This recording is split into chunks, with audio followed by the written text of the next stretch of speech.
వచ్చింది. బీటలు వారిన భూమిని, కరువు కాటకాలను, లోకంలో ఉన్న దుస్థితిని చూసి అమ్మవారి ఒక కన్నులోంచి నీరు రాగా ఆ నీరు ఏరులై, వాగులై, నదులన్నీ నిండి లోకమంతా ప్రవహించింది. అయితే భూములు సాగు చేసి పండించడానికి కొంత వ్యవధి పడుతుంది కదా.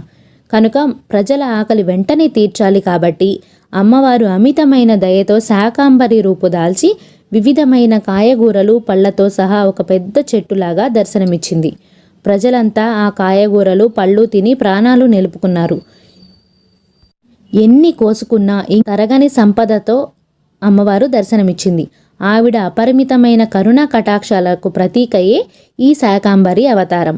ఈ సమయంలో దుర్గముడనే రాక్షసుణ్ణి సంహరించి జగన్మాత దుర్గాదేవిగా కీర్తి పొందింది. శాకాంబరీదేవి నీలవర్ణంలో సుందరంగా ఉన్న దేవి. కమలాసనంపై కూర్చుని ఉంటుంది. తన పిడికిలి నిండా వరి మొలకలను